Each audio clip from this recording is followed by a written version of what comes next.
Capital TV का खास show Rahul का अग्निपथ देख रहे हैं आप। मैं हूं आपके साथ पूजा। आज एक बार फिर वही पुराना स्क्रिप्ट, वही आरोप, वही ड्रामा, वही झूठ और वही राहुल गांधी। दरअसल पहले प्रेस कॉन्फ्रेंस कर फुस बम फोड़ा, फिर रात में चुनावी फ्रॉड पर इंडिया ब्लॉक के नेताओं के साथ डिनर पार्टी की और सुबह पहुंच गए बेंगलुरु, जहां आज राहुल गांधी ने वोट अधिकार रैली को संबोधित किया और संबोधन में फिर से वही पुरानी बातें कही, वही झूठे आरोप। वोट चोरी को लेकर राहुल गांधी ने वोट चोरी को संविधान के साथ धोखा बताया। पर सवाल यह है कि अगर सच में राहुल गांधी को विश्वास है अपने दावों पर, तो चुनाव आयोग के शपथ पत्र पर साइन क्यों नहीं करते? क्या उन्हें अपनी बातों पर खुद ही भरोसा नहीं, या फिर ये सब सिर्फ सियासी नौटंकी है जिससे अगले चुनाव के पहले सहानुभूति बटोरी जा सके? सवाल ये भी है कि राहुल गांधी के पास पक्के सबूत है तो वो कोर्ट क्यों नहीं जाते? इतना ही भरोसा है अपने तथ्यों पर तो राहुल गांधी को अदालत में जाकर हलफनामा देना था ना। पर राहुल गांधी ये सब कुछ नहीं कर रहे हैं, बस चिल्ला रहे हैं कि वोटों की चोरी हुई है। तो आज राहुल गांधी के इसी पैतरे को समझेंगे। साथ ही एक अपडेट आपको बता दें, दिल्ली के राउज एवेन्यू कोर्ट में नेशनल गार्ड से जुड़े मामले में ईडी की शिकायत पर संज्ञान लेने के मामले पर फैसला टाल दिया गया है। स्पेशल जज विशाल गोगने ने अब मामले में 18 अगस्त को फैसला सुनाने का आदेश दिया है। तो इस पर भी पूरी जानकारी आपको देंगे और चर्चा के लिए मेरे साथ स्टूडियो में मौजूद है कैपिटल टीवी के एग्जीक्यूटिव एडिटर राजीव जी। सर, आपका बहुत बहुत स्वागत है। धन्यवाद। राहुल गांधी हर दिन वही पुरानी बातें क्यों कह रहे हैं? क्योंकि उनके पास पुरानी ही बातें हैं, नई बातें तो कुछ है नहीं। उन्होंने एक फ्रॉड किया और आंकड़ों का खेल में चुनाव आयोग को फंसाने की कोशिश की और देश के लोगों को गुमराह करने की कोशिश की। इसी कोशिश में उन्होंने सोचा कि अब तो कामयाब हो जाएंगे और यही वजह है कि वो इधर उधर घूम घूम कर ये बोलते फिर रहे हैं कि चलो चुनाव आयोग ने भारतीय जनता पार्टी के साथ मिलकर वोटों की चोरी की। लेकिन 2 दिन के अंदर जब उन्होंने कल प्रेस कॉन्फ्रेंस करके ब्रीफ किया और उसके बाद आज तक ये 2 दिनों में जिस तरीके से एक एक पहलुओं पर चर्चा हुई, पता चल गया कि राहुल गांधी का ये इलेक्टोरल फ्रॉड जो परसेप्शन बनाने की कोशिश की जा रही थी वो सारा धाराशायी हो गया। क्योंकि जो मामले इन लोगों ने लोगों के सामने रखे उसका जवाब भी इन्हीं लोगों को मिल चुका है। सबसे पहला कि अगर आपको लगता है कि महादेवपुरा में फर्जी वोट डाले गए हैं तो फिर आपने शिकायत पहले क्यों नहीं की? ये शिकायत आपको करनी चाहिए थी। ये मामला तो 2022 में भी उठा, उससे भी पहले उठा। और अगर ये फ्रॉड है, वोट जोड़े गए हैं, तो फिर महादेवपुरा में ये 3 बार से लगातार भारतीय जनता पार्टी की जीत क्यों हो रही थी? उस समय तो सरकार आपकी और केंद्र में भी सरकार आपकी। 2008 में भी जीती भारतीय जनता पार्टी, 13 में भी जीती भारतीय जनता पार्टी। तो उस समय तो केंद्र में भी आपकी सरकार थी, राज्य में भी आपकी सरकार थी। तो ऐसे में आप लोगों ने फ्रॉड किया और वो वोटर सब फ्रॉड करने के बाद भारतीय जनता पार्टी के साथ आ गई। तो इसमें चुनाव आयोग की क्या भूमिका हो सकती है? सवाल उठाए गए कि आप चीफ इलेक्शन कमिश्नर को टारगेट कर रहे हो। चुनाव आयोग भारतीय जनता पार्टी से मिली हुई है, लेकिन चुनाव आयोग फंक्शन कैसे करती है, वोट ऐड कैसे होते हैं, वोट हटाए कैसे जाते हैं, इन सब प्रक्रियाओं को तो देखकर बताइए कि इसमें कितने लोग शामिल होते हैं। तो क्या चुनाव आयुक्त अगर सीधे तौर पर बिहार के एसआईआर की बात करें तो वहां पर वो जाते हैं और उसके बाद बिहार के चीफ इलेक्शन ऑफिसर जो सीईओ होते हैं उनसे मुलाकात करके कहेंगे कि देखो भाई ये पूरी लिस्ट है, इन लोगों का या इन जगहों का नाम जुड़वाना है इन लोगों का।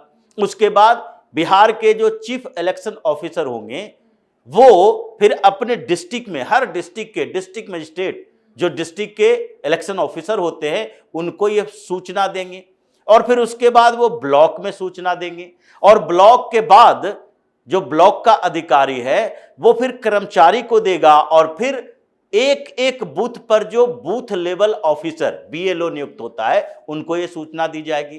तो ये पूरी की पूरी प्रक्रिया में जो केवल 1.5 लाख बूथ लेवल ऑफिसर बनाए गए हैं और उसके ऊपर ब्लॉक में, उसके ऊपर कर्मचारी और उसके बाद आपके 1.5 लाख से ज्यादा सारी पार्टियों को मिला के कहा जाए तो 1,65,000 ब्लॉक लेवल एजेंट जो होते हैं, बूथ लेवल एजेंट, ये सारे लोग क्या भारतीय जनता पार्टी से मिले हुए हैं? ये आप इलेक्शन फ्रॉड की जो बात कर रहे हो, चुनाव में किसी का वोटर लिस्ट में नाम जुड़वाना या नाम हटाना, ये तो लंबी प्रक्रिया है। ये ऐसा कोई सेंट्रलाइज सिस्टम नहीं है कि दिल्ली में बैठ के, बेंगलुरु में बैठ के, मुंबई में बैठ के एक सॉफ्टवेयर है जिसमें नाम ऐड करना शुरू कर दिया जाए। वहां तो नाम गांव-गांव में जाकर बूथ लेवल ऑफिसर जोड़ते हैं, और ये सारे बूथ लेवल ऑफिसर जो होते हैं वो भी सरकारी कर्मचारी होते हैं। कोई स्कूल टीचर है, कोई बैंक में भी काम करने वाले हैं, कोई ब्लॉक में काम करने वाले हैं, ये सारे सरकारी कर्मचारी होते हैं। और जितने बूथ लेवल ऑफिसर हैं उन लोगों का भी माइंड ऐसा नहीं हो सकता कि 1.5 लाख बूथ लेवल ऑफिसर अगर बिहार में आया तो वो सारे के सारे भारतीय जनता पार्टी के समर्थक हैं। जैसे कि अजीत अंजुम ने जिस बूथ लेवल ऑफिसर को पकड़ा, वो जानबूझकर वहां पर गए, इसीलिए गए क्योंकि वो मुस्लिम बूथ लेवल ऑफिसर था और माइंडसेट मुसलमान भारतीय जनता पार्टी को वोट दे, ये तो अविश्वसनीय जैसा लगता है। तो इसलिए उनके पास गए कि ये तो कुछ सच्चाई बता देगा। लेकिन वो भी सरकारी कर्मचारी, वो तो ईमानदारी से काम कर रहा था। वो न वोट हटा सकता न वोट जोड़ सकता बिना गांव में उसके घर में जाए हुए। तो इसलिए ये जो रिपोर्ट करने की कोशिश की गई कि बिहार में SIR की प्रक्रिया में गड़बड़ी हो रही है, वो भी धराशायी हो गया। तो ये राहुल गांधी जो सवाल उठा रहे हैं, ये गुमराह करने वाले, उस पर इसीलिए इलेक्शन कमीशन ने एक्शन लिया कि आप एफिडेविट दो। मतलब जो फर्जी वोटर आपको लगे हैं उसके खिलाफ कोई कंप्लेन तो करोगे। कर्नाटक के चुनाव के समय आपने कंप्लेन नहीं किया। वहां जब विधानसभा चुनाव और लोकसभा चुनाव दोनों समय में वोटर रोल बन रहे थे तो आपकी पार्टी के तरफ से एक भी कंप्लेन नहीं आया। न बूथ लेवल पर आया, न ब्लॉक लेवल पर, न डिस्ट्रिक्ट लेवल पर, न ओवरऑल जो इलेक्टोरल रोल बनाया गया स्टेट का, उसमें भी आपका कंप्लेन नहीं आया। महाराष्ट्र में भी इनको नोटिस इसी बात पे जारी किया गया है कि उस समय तो कांग्रेस ने एक भी कंप्लेन नहीं दिया कि नहीं इस व्यक्ति का नाम हटाया जाना चाहिए, और उस कंप्लेन पर इसी ने कार्रवाई नहीं की। तो अब कंप्लेन कर दो, कंप्लेन नहीं कर रहे, एफिडेविट नहीं डाल रहे, क्योंकि ये कहते हैं कि हम शपथ ले चुके हैं संविधान के, हम सांसद हैं। अगर संविधान की शपथ ले चुके हो, सांसद हो, तो फिर बेल बॉन्ड पर दस्तखत करने क्यों चले जाते हो? वहां भी कहते हैं हम तो सांसद हैं, हम तो एफिडेविट क्यों देंगे? ये बेल बॉन्ड जो तैयार होता है जमानत के लिए, उस पर दस्तखत करने से पहले भी सोचना चाहिए कि हम तो किसी कागज पर साइन नहीं करेंगे, हमें जेल में डालना है डाल दो। लेकिन वहां पर जाओगे और जमानत लेकर चले आओगे, सुल्तानपुर की अदालत में जमानत, रॉज एवेन्यू कोर्ट में जमानत, अभी जमानत लेकर झारखंड चाईबासा से आए हैं, कुछ समय पहले ये पुणे से आए थे। हर जगह पर जमानती व्यक्ति बन गए हो। और कितने आने वाले दिनों में भी मामलों पर फैसला आने, और कितने आने वाले दिनों पर मामले में है जिस पर फैसला आने वाला है, और हर में जमानत पर रिहा हो। तो जमानत के लिए बेल बॉन्ड भर सकते हो।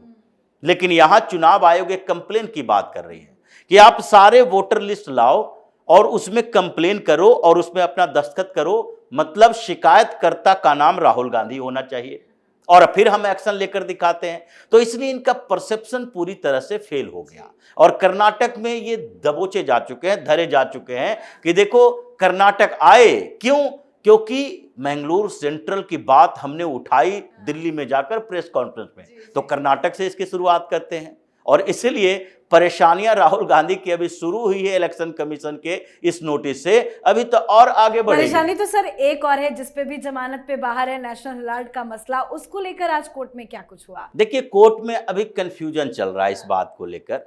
संसद का सत्र चल रहा है, राहुल गांधी के ऊपर कितनी आफत एक बार आएगी उसको लेकर कोर्ट में ये जो कार्रवाई चल रही है।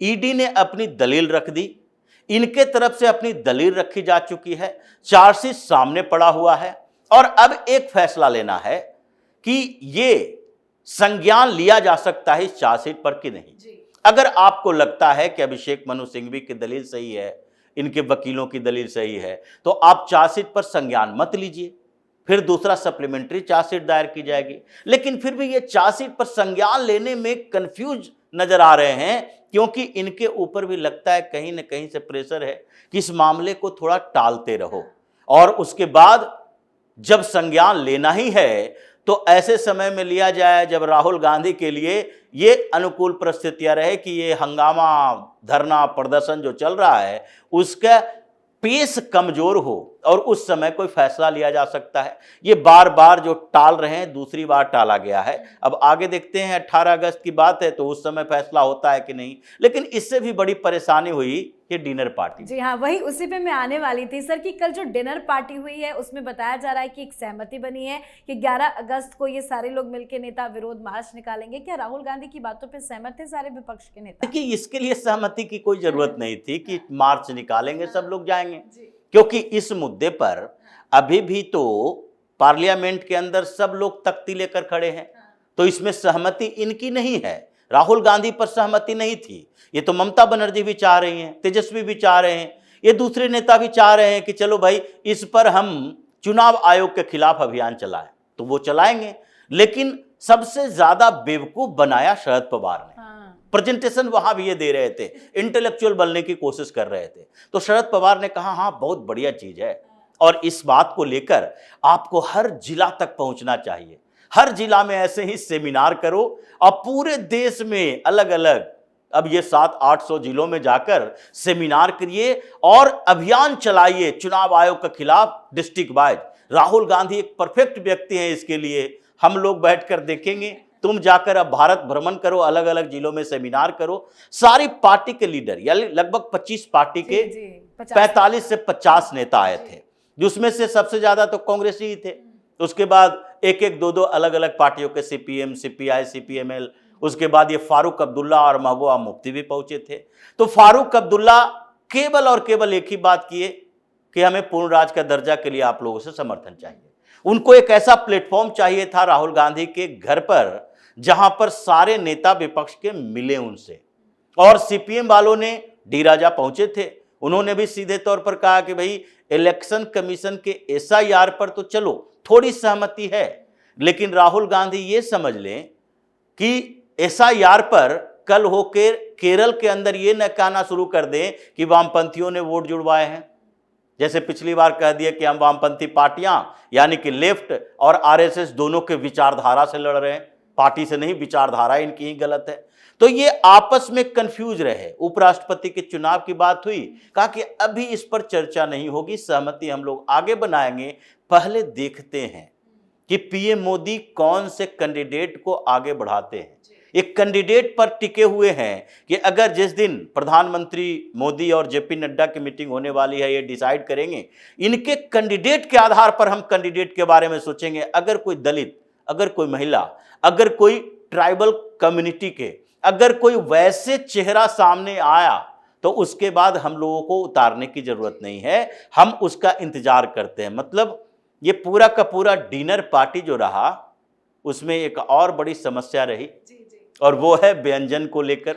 राहुल गांधी की डिनर पार्टी और खाने पीने में सावन का महीना, और फारूक अब्दुल्ला, महबूबा मुफ्ती और एक कम्युनिस्ट पार्टी के राजा फाजा जॉन ब्रिटिश और ये सारे डेरेक ओब्रायन जैसे लोग, ये लोग तो कहते हैं भाई कि हम पार्टी में जाएं, खाना खाने के लिए जाएं, और वहां पर दाल चावल तो होना नहीं चाहिए, इनके लिए तो दूसरे आइटम भी चाहिए। इसलिए अब तक उस डिनर पार्टी के ये गला मिलने वाले, हैंड शेकिंग वाले फोटो तो आ रहे हैं, खाने की थालियां नहीं आ रही है, क्योंकि ये बड़ा कियोस्क रहा कि कुछ बड़े धार्मिक प्रवृत्ति के लोग भी वहां थे विपक्ष में सारे, ये राहुल गांधी की तरह गैर हिंदू नहीं है।